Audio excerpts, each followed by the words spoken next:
Mostly it was my own experience in discipleship. I knew that we learn in an odd way, that you go to a place, you learn, you think you've understood it, but when you go back to your home and you're living your everyday life, some of that stuff comes against the world and the reality of living in the world, and you begin to question stuff like that. And that is why we thought it is useful to have mentors, people who you can talk to about the experiences you're having in implementing the things you're learning in the formal days. You're implementing them in your day-to-day life. That's where the idea of mentors come from. And in my own particular experience, I have benefited so much from that. Give you one example. While we were starting Philip Project, and I wasn't sure that God is answering prayers, I thought, let me speak to one of my mentors and ask them, how can I be sure that God is going to answer my prayers? And the guy was a guy called Godfrey Osei Mensah. He was living in, I think, Reading at that time. I think he's still with us, but he's a very elderly man. And he said, Wanyeki, that's a very simple idea. Very simple question. If you want God to answer your prayers, pray according to his will. In other words, know the scriptures, which then cycled back to what we are doing in Philip Project.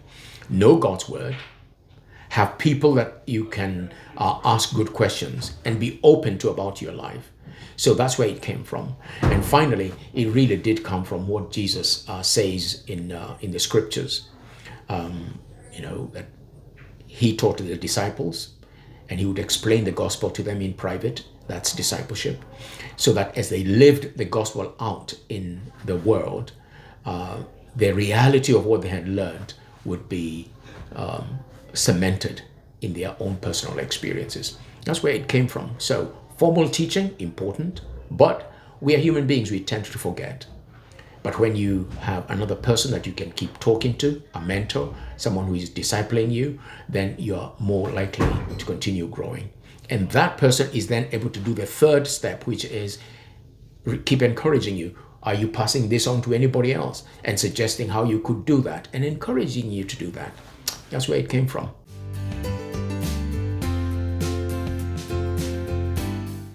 A lot of the other people that I worked with would not have traditionally been seen as the most amazing mentors, but they had this: willingness, some knowledge of God's word, and time to meet and to love the people, which is really what Paul says to Timothy. The things you've heard from me, 2 Timothy 2:2, teach to faithful people, faithful, who are able to teach others also, in other willing to teach other people. So it's really that simple. And I would say to anybody who is watching this, that don't wait until you know everything. Don't wait until you've got a university degree in theology or anything like that. But start with what God has given you, and God will give you even more. But if you don't have anyone that you are meeting with to teach them, then you don't even have the motivation to really understand the scriptures, because you're only understanding them for yourselves.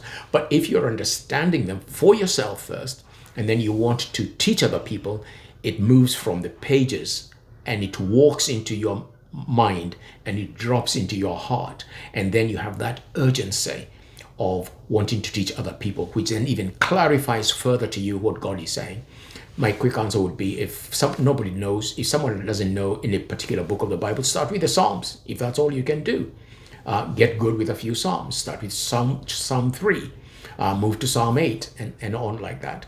And going through one particular Psalm like Psalm 3 would probably take 2-3 weeks of 2-3 meetings, by which time you're already working on a different Psalm.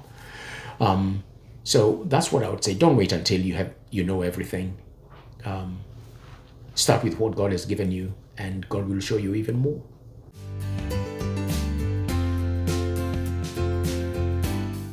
As evangelicals, sometimes we think that the only way and the most effective way is for people to end up preaching from the pulpit.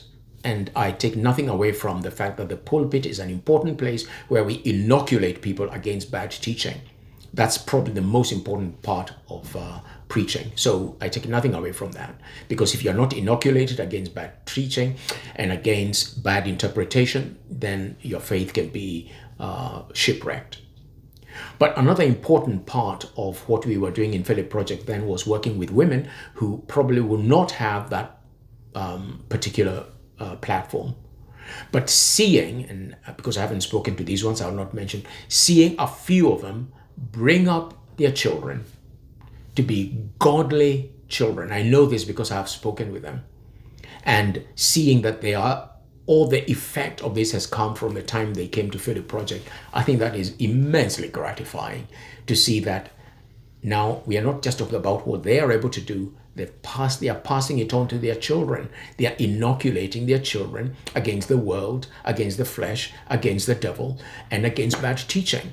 So the work the women have done has been very encouraging.